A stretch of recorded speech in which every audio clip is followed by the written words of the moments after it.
త్వరలో తన కేబినెట్ ను పునర్వ్యవస్థీకరించేందుకు ప్రధాని సిద్ధమవుతున్నట్లు తెలుస్తోంది.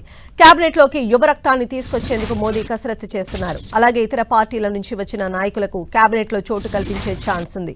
వచ్చే ఏడాది జరగనున్న యూపీ, పంజాబ్ రాష్ట్రాలకు పునర్వ్యవస్థీకరణలో పెద్దపీట వేసే అవకాశం ఉందనే టాక్ వినిపిస్తోంది. కొంతమంది మంత్రులకు పార్టీ పదవులను అప్పగించే అవకాశం ఉంది. సీజేపీ నిరసనోద్యమంతో నిన్న కేంద్ర మంత్రి ధర్మేంద్ర ప్రధాన్ తన పదవికి రాజీనామా చేశారు. త్వరలో మరికొంతమంది మంత్రులు కూడా కేబినెట్ నుంచి వైదొలిగే అవకాశం ఉంది. ఇప్పటికే ప్రధాని మోదీ మంత్రివర్గ పునర్వ్యవస్థీకరణకు రంగం సిద్ధం చేసినట్లు టాక్ వినిపిస్తోంది. వచ్చే నెల 13న పార్లమెంటు వర్షాకాల సమావేశాలు ముగియనున్నాయి.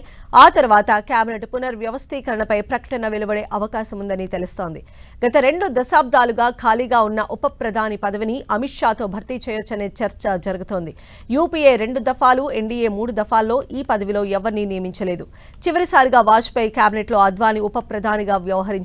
ఇక మంత్రివర్గం నుంచి ఆర్థిక మంత్రి నిర్మలా సీతారామన్, హర్దీప్ సింగ్ పూరి, పంకజ్ చౌదరి, హర్ష్ మల్హోత్రా తదితరులు బెర్తులు కోల్పోవచ్చనే చర్చ జరుగుతోంది. ఇటీవల మైనార్టీ వ్యవహారాల సహాయ మంత్రి జార్జ్ కురియన్, రైల్వే సహాయ మంత్రి రణ్వీర్ సింగ్ పదవీ కాలం ముగిసినప్పటికీ కూడా వారిని రాజ్యసభకు నామినేట్ చేయలేదు. ఇదే తరహాలో త్వరలోనే పలువురు నేతలను సాగనంపుతారని పార్టీలో ప్రచారం జరుగుతోంది. పునర్వ్యవస్థీకరణ ప్రభావం ప్రస్తుతం కేబినెట్లో 30 మంది మంత్రులపై పడే అవకాశం కనిపిస్తోంది.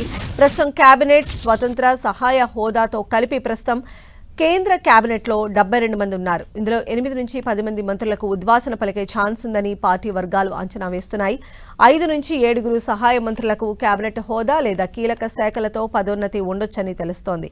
10 నుంచి 15 మంది కొత్త వారికి అవకాశం లభించే అవకాశం ఉంది. అలాగే 10 నుంచి 15 మంది మంత్రుల శాఖల్లో మార్పులు జరిగే అవకాశం ఉన్నట్టు పార్టీ వర్గాల్లో చర్చ జరుగుతోంది.